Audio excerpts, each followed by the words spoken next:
I'm raring to go here. Welcome back to Uh, situational preparedness. Thank you. Thank you. Survival mindset. Say there's a disaster, and I always go to the worst case. You're not being rescued. It's a wide ranging disaster. The whole New Madrid ripped up. You have to wait to be rescued, and everybody's sitting around. Now, there's two ways this can go. You can have everybody bustling around, actively helping each other, preparing temporary shelters, whatever, sharing things, or everybody can be hysterical, fearful, grabbing their guns, sitting on whatever they've got to eat, for the next few days, and fights are breaking out. Now, what makes the difference? What makes the difference is an attitude. And you say, but I can't control other people's attitudes, but you can. It is your attitude and how you set about doing things that becomes contagious. People see that it's successful. It works. They copy. They calm down. I'll give you an example. Hoarding or sharing. Sharing is the way Right. to go. Everybody has to work with each other, and you have to live with your neighbors. You can't. I get very upset when I see some prepper shows where they say, "I've got Mhm. my meals ready to eat and my guns and my bullets, and I'm going to shoot anything that comes up over the hill." What? Little Right. children? You have to live with your neighbors. Everybody should share. Now, this is not that much different than how people lived during the Depression. They lost everything. They lost the farm. They lost their jobs. They were foreclosed on. They were homeless. They had hobo camps. Everybody shared and put something in the soup pot if they could. Everybody shared their clothing. They had clothing racks. Today we have used clothing stores and the like, but you don't have to buy new, and you don't have to be upset that your children are growing when somebody else says, "Here, my kids outgrew this. Wear this." Everybody shares. Now, we come down to, but what about people that would take advantage of that situation? And they do. There are opportunists, the lazy, the freeloaders. I'm not talking about a physical condition where somebody is handicapped or they can't. That's different. I'm talking about an attitude. Hey, when's supper? And I remember talking about this years ago. Somebody said they had the perfect solution. They were in the 60s in a commune somewhere on the West Coast. It was a lovely spot above the beach, and people would come from the city on the weekends and say, "Hey, when's supper?" Right? It was fun. We'll lay around in the sun. This is commune living is great. Well, what could they do about that? And they said, we had a garden that had a row chock full of weeds, and we saved that for the people that came up and just wanted to wait for supper. And we'd say, "Oh, everybody here has to do something. They all have to work. And here, go out and weed this row." And it was amazing how effective that was. If they weeded the row, they were welcome to come for supper. If they didn't, goodbye.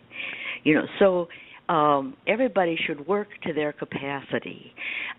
Volunteering is best because people tend to know what they're good at. They also know what they were, like self-actualizing, what skills they would like to learn.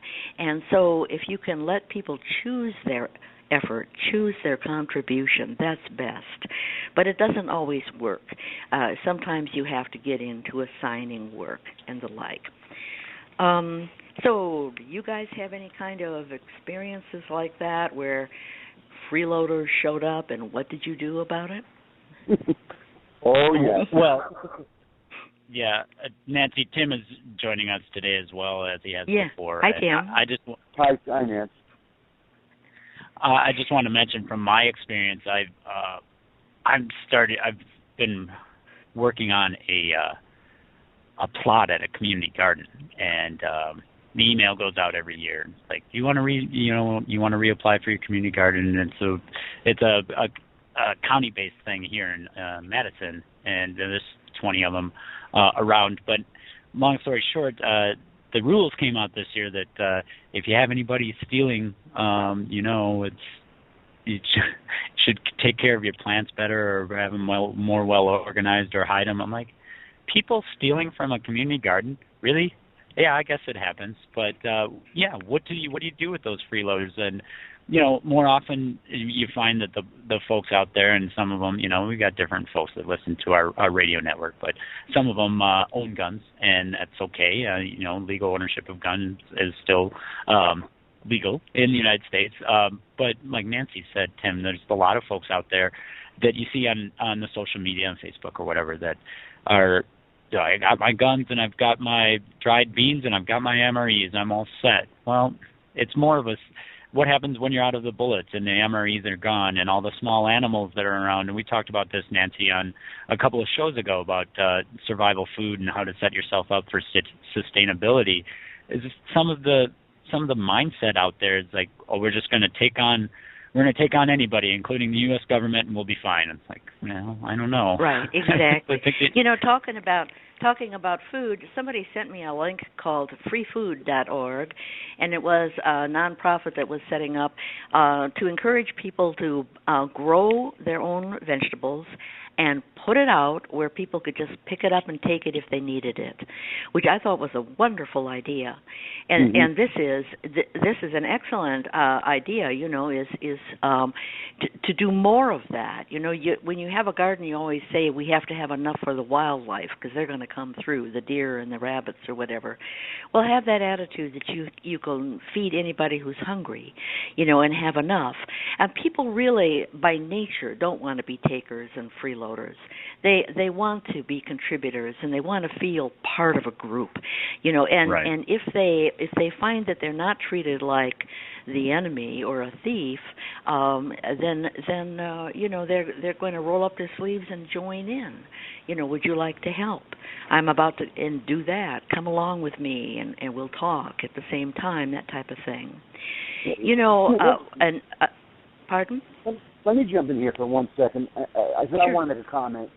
I'm not, and don't get me wrong, I'm not, Andre knows this very well, I'm not preaching any kind of religion or anything like that.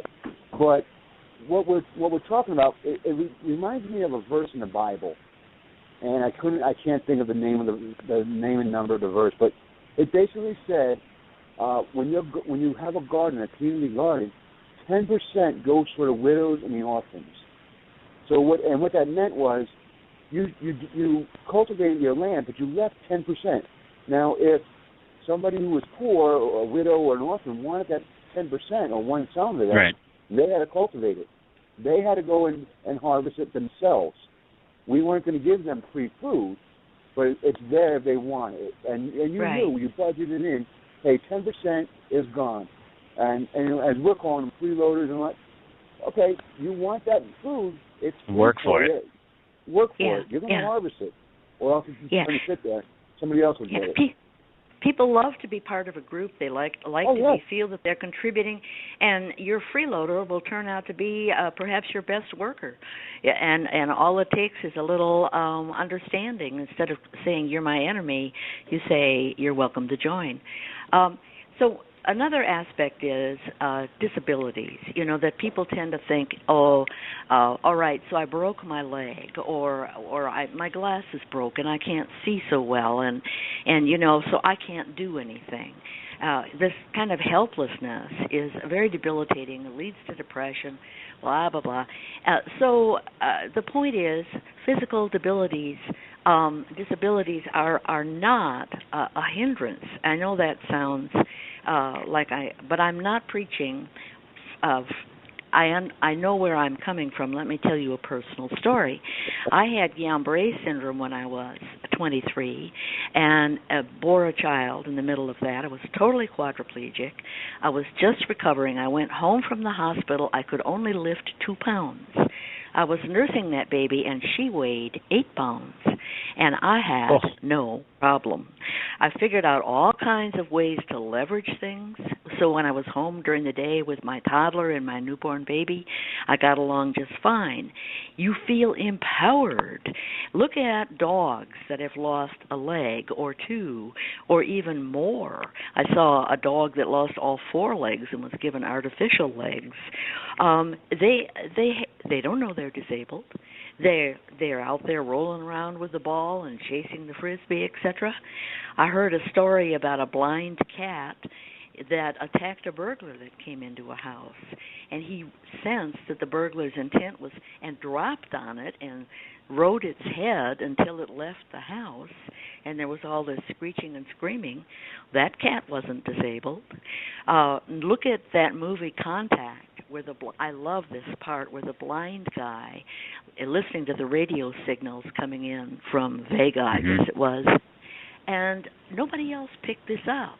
And he listened to it, and he picked out the pattern. And then all of a sudden they were getting the signals and doing the analysis. The reason he heard the pattern was because he was blind, and he had learned to rely on his ears more than others. So don't think of yourself as disabled. You have a broken arm or a leg, your glasses are broken, or whatever, it's an opportunity to be resourceful. And boy, is that a kick in the head when you figure out how to get along with, where you thought you were blocked and now you're not. The one thing, go ahead. The one thing I always tell our listeners, and I tell everyone it goes to my lectures, there is no such thing as a handicap in a disaster. We're all the same. Unless your mind is handicapped, that's when you have a handicap. The human mind is the most powerful mechanism there is. And as you were saying about that one person in the movie Contact, when you lose one of your abilities, your others enhance. Like you were saying with the guy's hearing. So there's always something. If you have control of your faculties, you can study.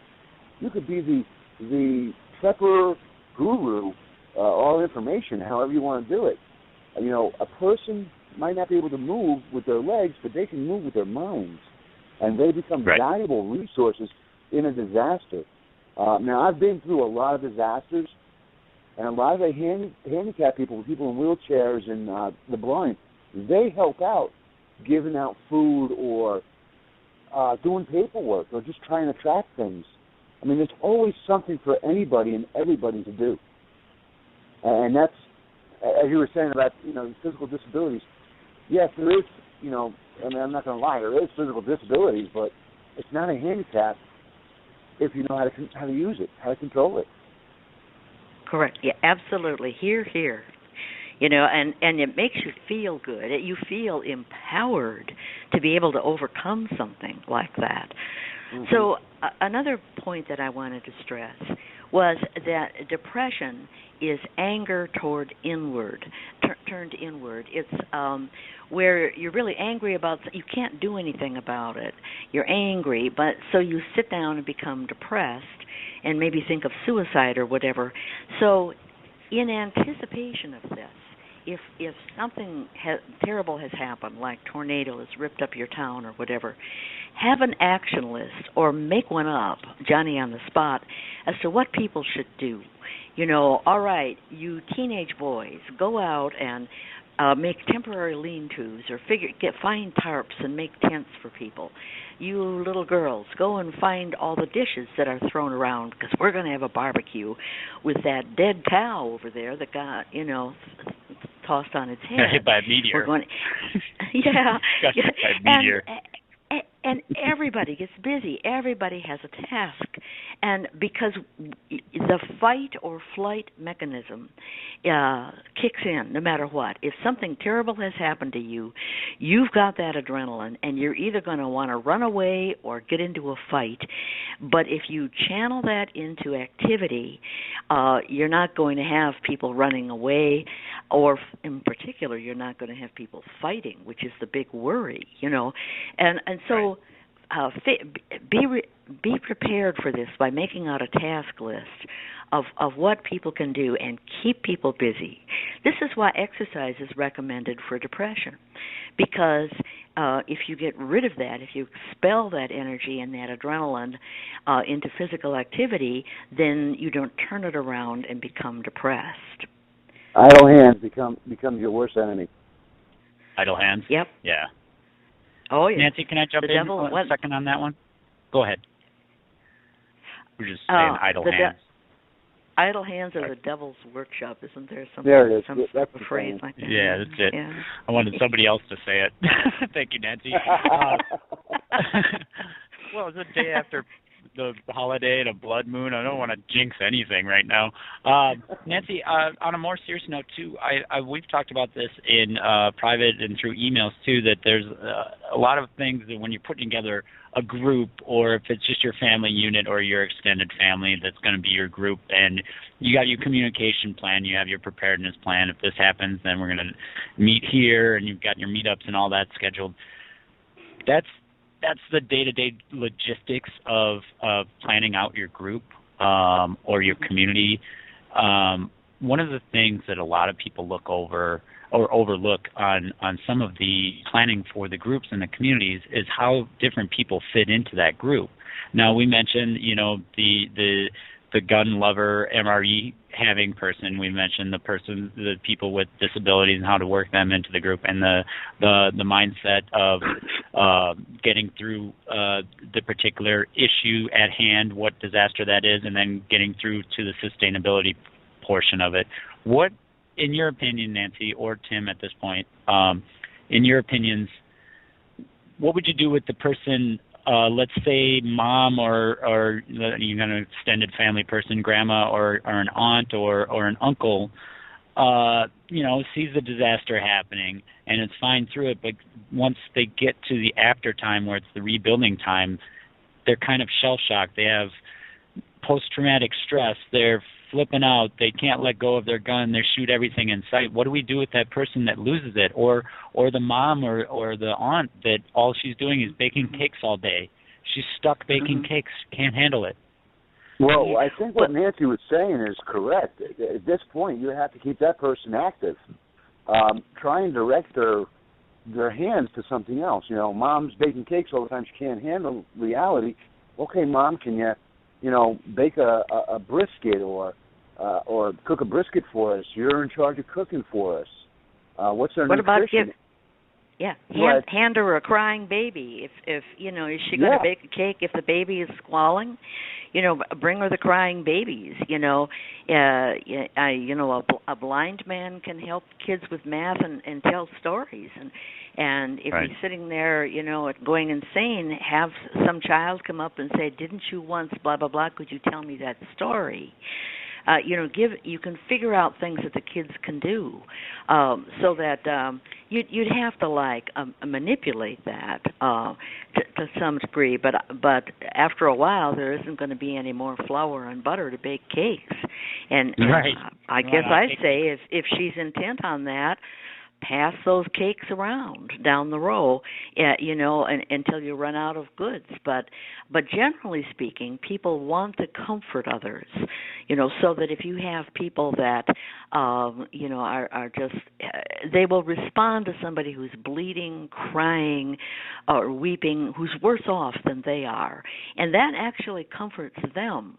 I believe that that's true, that when you comfort other people, you're comforting yourself to some degree, and so you could get them involved in the hospital, so to speak, to where there's something more compelling than baking a cake. But you can't always do that. Some people will just refuse to see. Right. Well, Nancy, you're actually skirting on a subject matter that I always talk about in my lectures, and it's all about training. Now, we're not in a disaster right now, hopefully. This is the time to train. The one thing I can tell you about human psychology that I know of, and I'm not a betting man, but I would bet my bottom dollar on this, when people panic, okay, they react. And when they only react to what they're trained to react to. And I've done this in government organizations, prisons, all the time, and I would test it. And if I train a person, in particular, to when the bell rings, and we practice it over and over and over, when the bell rings, you are to take your inmates and move them to point B, to the rec yard. Now, after a while, when the bell rings, that person's going to automatically know, okay, I'm scared, I've got smoke all over me, and I see flames, but I'm going to take my inmates to the rec yard. And I would ask my staff, why are you doing this? Oh, I don't know. I was told to do it this way. Well, that's all you need to know. You know, you got something going on, and they react to it without thinking and without panic. Okay, get my inmates to the rec yard. Same thing with disasters. Hey, you know, in a disaster, family-wise, okay, little Johnny's going to get his bag together and meet us at the tree. Susie's going to get all the pots and pans together and meet us in the backyard, or whatever the case may be. And you practice that, you know, every month or something, or every 6 months, especially the children. The children will take their cues from the adults. So if the adult is panicking, they're going to panic. But if the adults are showing that they're, okay, we're getting everything in order, we're getting our go bags to go, and we're ready to evacuate, shutting off our utilities and stuff like that, they react to the same thing. And the less panicked they are, when they start to realize what has happened, it's way down the road, and they're like, oh, my God, I really did that? Wow, I wasn't thinking. No, you weren't. You were reacting. And that's where training becomes very, very important. Yeah, I think especially first aid, things like that, CPR, stopping the bleeding, you know, where if you've gone through it a few times in a class, it's not enough, I don't think, to have a book. You have to, like, practice that a little bit on the dummy or whatever. Yeah, and then it becomes automatic, right? But keeping people busy goes a long way to reducing panic. I think in general, if people feel there is something that they can do, some sort of not just preparation, because some of these disasters you cannot prepare for, the big earthquake, the tornado, or whatever, but you know, you can, once it hits, keep busy. And you think, well, there's not enough to do. We've got somebody who's cooking. We've got somebody. Oh yes, there's always something. You can stir the soup. You can take string that's tossed all over and make balls out of it. You can sort screws and nails by type. You can mend clothes.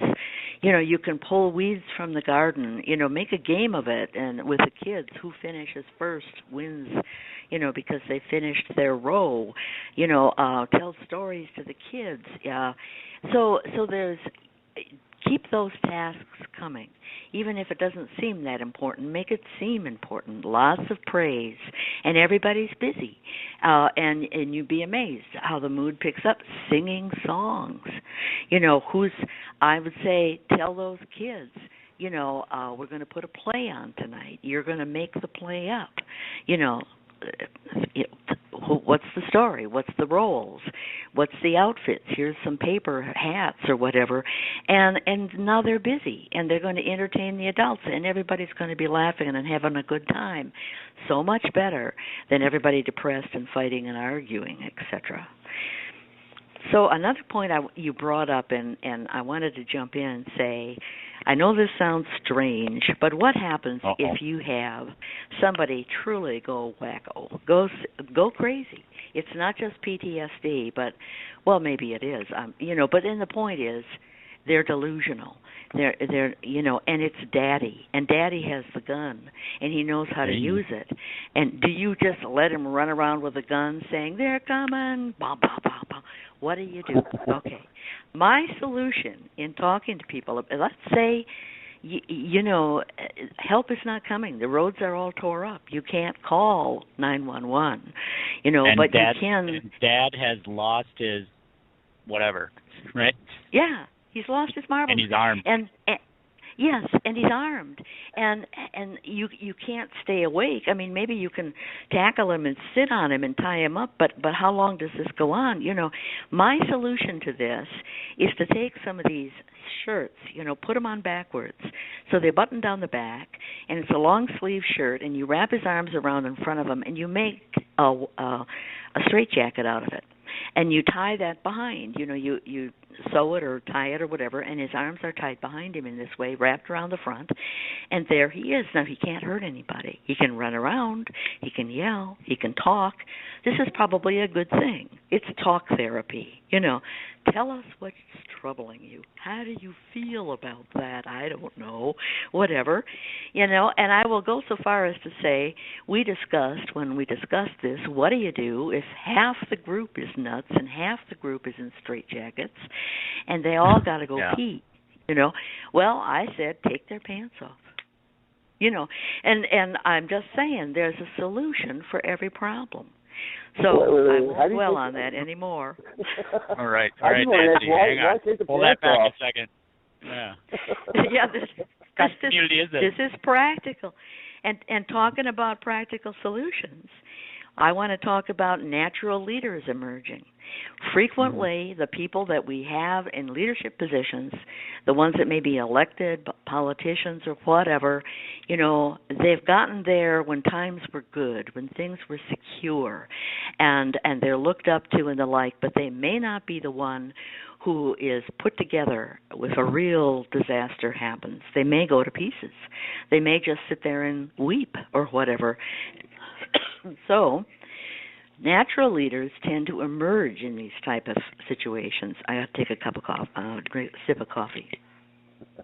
I'd like to add too that, Nancy, that as far as when you're talking about the leaders that are leading the tribes or leading the companies when things are good, are not necessarily the ones that you want after an emergency, because that kind of diversity is going to throw them off their game. Whereas you've got a lot of alpha males or alpha type males, pack leaders that are in these big businesses, and if they don't have a chain of command or subservience underneath them to do all their work, they're going to be lost. So, what do you think a natural leader comes out in diverse situations such as a disaster or an emergency? I think they emerge, and they're not assigned. They show up, and they're often maybe the beta males or whatever, more laid back, but they see a void and they step into the void. Well, the one thing I will tell you that I've noticed in my career, my experience, a elected official / leader of an organization never is a good leader in disaster. Oh. If they are a good leader, they will delegate, and they will be the first one to say, I do not know what to do. I need to find someone who does, and have him help me lead this group. If your leader doesn't do that, then, like you said, the beta male or the Servian alpha male will come up and take charge. But I have never found, especially an elected official, good under pressure.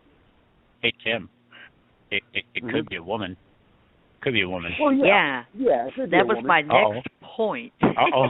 Here my we go. next point is women are used to doing things that need to be done. They say that women live after retirement, after the age 65, because there's so much they're needed. The fact that they're needed never goes away. Somebody always needs cooking or cleaning or nursing or whatever. A guy retires, and that was his job, and now he's worthless. He doesn't know what to do with himself. Nobody needs him, and they say you gotta, get ready for retirement and spread out a little bit so that you keep going. But women naturally, after a disaster, they're going to say, oh dear, well, the clothes is strewn all over. Go pick up those clothes so we don't have to wash them again. And boom, boom, boom, the kids are running around. They do this anyway with their day. They tell children what to do. They tell children how to help with the housework or whatever, or yard work. And another aspect, they have less testosterone. You do get into territoriality with males. I mean, who's going to argue that? Women don't get in this territorial stuff, whereas after a disaster, some guys say, look, I'm in charge here, and until the pecking order is established, we're not going to move forward, where the women will just run around and they're used to cooperating. They're used to, working in the neighborhood. I'll watch your kids while you go here, and then you watch all the kids while I go shopping, and whatever, and children are remarkably resilient in crises. People tend to think, "Oh, the poor child, we need to." No, you need to listen to them. They have eyes where you don't. I used to notice on camping trips that when I drove with the kids in the car, that I would see things that I would never see if I was just with adults or by myself. They would point things out. They would observe things. Children see solutions where adults do not, because adults are, they've programmed themselves. They've bought into, the mind think of adult society, and they think these are the solutions. It has to be this way.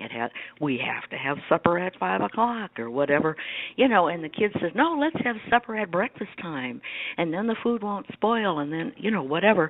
And they're they're not rigid. Adults tend to be rigid, so. Let the children be resourceful and give them an ear. Let women run things if the guys are, into their pecking order thing. And take the guns away from Daddy if he goes nuts. And Nancy, that's I like the how end you put of my that. notes here. I was going to say that was beautiful at the end there. It's like, let the guys do their pecking order thing, because they're going to do it anyway. Well, they are. Probably so.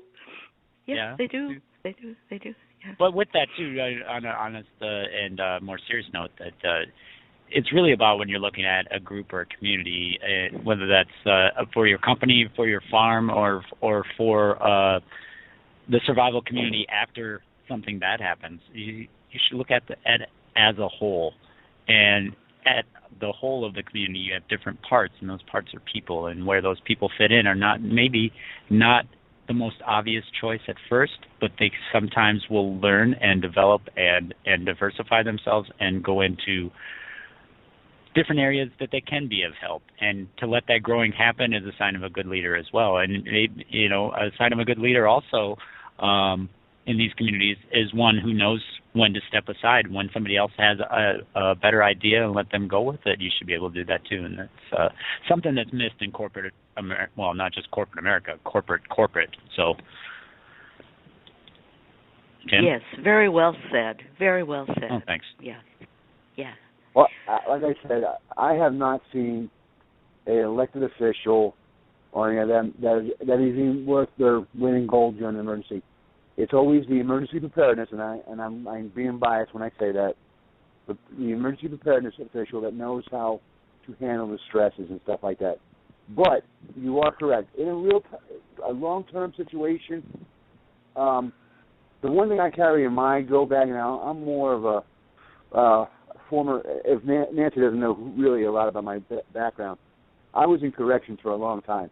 I always carry a pair of handcuffs, just for your reason. You said straitjacket. I just do handcuffs.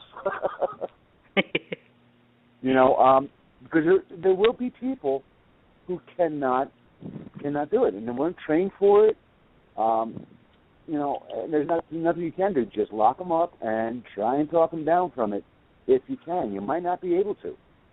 But the one thing I do want to let you guys know is in the majority of disasters that we talk about here on the network, there will be help coming. When, we don't know. Okay, but in the meantime, Dad has lost it. You're going to lock him up until we can get him into a more secure position or a hospital. When things start to come back around after the recovery phase. It's not going to be long term per se. It's not going to be months upon months upon months that someone's going to be locked up. It's going to be for a short time until we can get someone else to be there. Another thing that we've talked about, I wanted to go ahead and reiterate, is the communities. We need to have communities. We need to have rely on other people. I always hear in my lectures, well, I got a generator and I got a gun. You're not going to be up 24/7, and you don't got a small army to protect that generator. We will take it. You got to rely on people. And if you don't, if you just keep it, just a family, well, you're not going to survive very long. And we saw a lot of that in Katrina. Right. Yeah, they try to stay with the family unit because that was the way they were raised, and their mindset was back then. That didn't work for you. You needed to be a community. And one thing I will say, if a long-term disaster does hit us, one of the biggest things we're going to have to look at is no one talks about this. I see it in base nature of humans. Now, being in a prison for so many years, you know, an inmate would come in and they either died or they joined a gang. So that's what I'm talking about. You're going to see a lot of gang activity.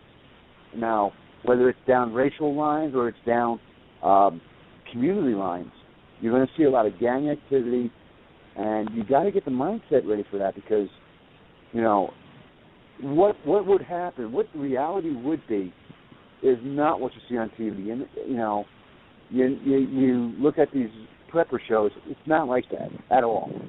And when society collapses, and we actually have to go through a long-term situation like this, you're looking at a lot more. I call it base human nature, violent, volatile, and no one talks about it. No one prepares for that. So you have to. Well, that's why you need strength in numbers, Tim. I think, you know. Yeah, and that's what I'm saying. With the community, with your per se gang, okay, that's what's going to happen. Be prepared for it. Right, exactly, and you can say you can be a contributor, collaborate, and contribute, and everybody shares, including you get some of our stuff, and you help and do this and that, or you have to exile them and make sure that the perimeter is guarded. Yes, right, and it takes more than a single individual or a family, right? Because really, when you come down to it, percentages, we're not talking about 50% of the community is going to be gang, I'm going to take mine. It's going to be more like, I don't know, 5%, you know, so that they can either be exiled or they can be a contributing member, one or the other, or you work out some sort of a barter system, and you say, every third day we meet at this point, and we'll give you some of ours, and you give you us some, maybe what you've caught, wild rabbit or whatever, you know, and we have an exchange. But you can't come and stay within the border. You know, work something out. And I guess I would ask the kids what they think, because they're dealing with that all the time on the playground. You know, the bully and however all the rest of them deal with that. They might have some ideas. Call the teacher.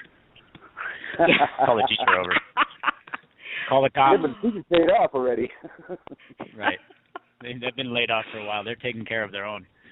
Well, Nancy, I appreciate your time. Again, you're always a joy to have on the program, and the great insight from your lifelong experience. I didn't know about the story about your being paralyzed and having to take care of children. That's a good example of what you can do when you're down, you know. And that's pumped me up. It pumped me up. Yeah. Yeah. And that's kind of the message we're trying to get through. Yeah. Good. Well, it was a joy to be here. Excellent. Thanks. Next thing, you want to check out her website. She's on zetatalk.com as well as poleshift.ning.com. Yeah. Correct. And that's correct. Mm-hmm. You can check out our main website at usaebn.org. Like I said before, we're putting together a video training for some of these different situations as well as part of our Prep Academy, and we've got a brand new look for our website. Tim, thanks a lot for calling in and supporting us with this today. I appreciate it. Not a problem.